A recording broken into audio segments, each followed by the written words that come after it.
Pierre Chausse nous a rejoint sur le plateau de 64 minutes. Bonsoir, merci d'être avec nous sur TV5 Monde et en direct. Vous êtes responsable des éditions Première Partie. Vous êtes aussi le directeur de la publication de ce MOOC que je viens d'annoncer. Il a pour titre Jésus, point d'exclamation. Alors un MOOC, c'est la contraction d'un magazine et d'un livre et du mot book en anglais.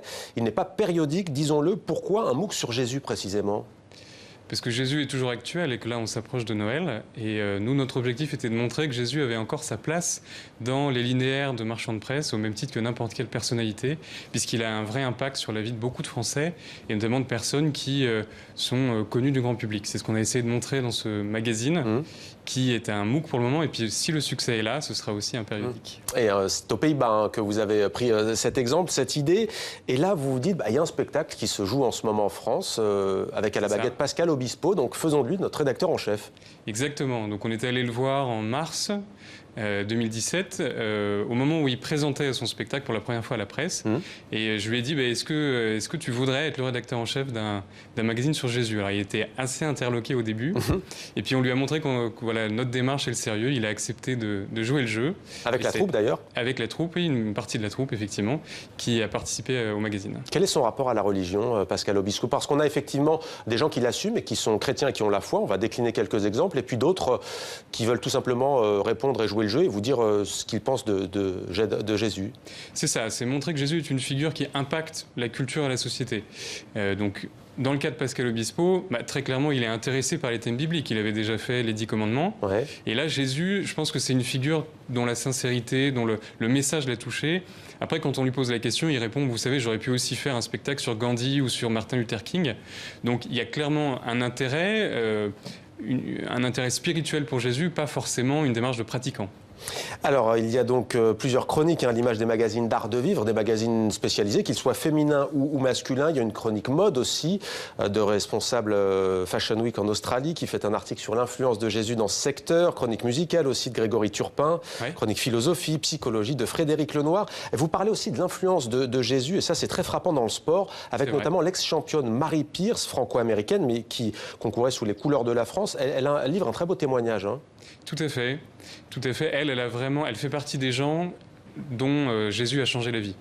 Et elle en parle, c'est-à-dire que à partir du moment où elle a rencontré Jésus, où elle a fait une démarche de foi, tout a changé, même dans sa manière de jouer au tennis, ce qui est assez particulier. Et aujourd'hui, elle consacre une grande partie de sa vie à sa foi. Elle vit à l'île Maurice dans une communauté chrétienne, même si ça ne l'empêche pas de continuer à chroniquer le tennis, notamment sur plusieurs chaînes. Alors, Jésus vu par les Français, il y a aussi un dossier consacré à cette question. Pour 19% des Français, c'est un sage, pour 24% un guide, 39% le Fils de Dieu, 15% un exemple d'amour, 18% un prophète, et il y a 7% seulement qui disent qu'il était contestataire. Il y a d'autres trucs plus drôles, par exemple, il n'avait pas forcément les cheveux longs, contrairement à votre couverture. C'est vrai. En fait, les Juifs à l'époque ne portaient pas du tout les cheveux longs. En revanche, c'est vrai que comme le partenariat avec le spectacle fait qu'on a pris l'acteur Mike Massey qui joue le rôle de Jésus dans la comédie musicale. Et bien sûr, là, il a plus l'aspect traditionnel qu'on prête à Jésus. Jésus était anti-homo. Jésus n'a apparemment jamais abordé ce sujet dans les évangiles. L'idée, c'est aussi peut-être de dégonfler certains mythes. Absolument. Et de ceux qui parlent en son nom. Notamment sur ce sujet-là. Jésus n'a jamais abordé le sujet. On sait qu'il a accueilli la femme qu'on appelait adultère, qui était un grand tabou lié à la sexualité à l'époque.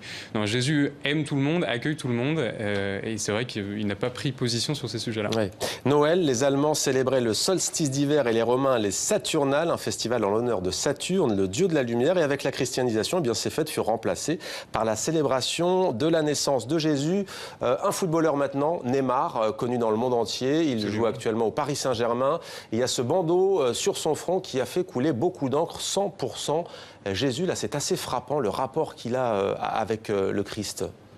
Ben oui, c'est là où on voit que dans d'autres sociétés, comme sociétés d'Amérique du Sud, ce rapport à Jésus et à la laïcité est complètement différent. Pour lui, ça ne lui pose aucun problème d'afficher ça. Et il explique que c'est aussi la colonne vertébrale de sa vie. Donc pourquoi pas en témoigner de cette manière peut-être un peu provocante pour nos habitudes françaises. Alors de la provocation, il y en a peut-être aussi. Et Dieu aima la femme, dites-vous. Et on peut lire dans la présentation de ce dossier, je cite, Jésus et les femmes voilà un bon sujet de polémique facile. Sur YouTube, un titre pareil s'appelle aujourd'hui Putaclic. Vous voulez justement sortir de ce côté binaire, le bien, le mal ? Absolument, montrer que... en plus, là, ce qui est intéressant, c'est que c'est un prêtre catholique qui signe cet article. Ouais. Donc il n'est pas dans une démarche de contestataire vis-à-vis de la doctrine ou de l'Église critique catholique, radicale. Non, non, au contraire. Il explique qu'il y a beaucoup d'idées reçues où on assimile Jésus ou les églises catholiques comme protestantes à des forces réactionnaires, souvent. Et en fait, bon, c'est pas du tout le cas quand on regarde en détail. Mais l'historicité de Jésus même est complexe pour les personnes qui nous regardent et qui sont, pour certaines d'entre elles, athées ou agnostiques. Elles se disent, mais pourquoi Jésus au singulier? Il y en aurait eu plusieurs. On ne sait pas historiquement sur la terre biblique de Palestine quel était cet homme, au fond. Alors c'est vrai qu'il y a eu plusieurs figures messianiques à l'époque où le Jésus historique a vécu. En revanche, il y a peu d'historiens qui contestent l'existence réelle de Jésus. Récemment, Michel Onfray l'a contesté, mais bon, il n'est pas vraiment historien. Et justement, dans le magazine, on donne toutes les sources en dehors des évangiles.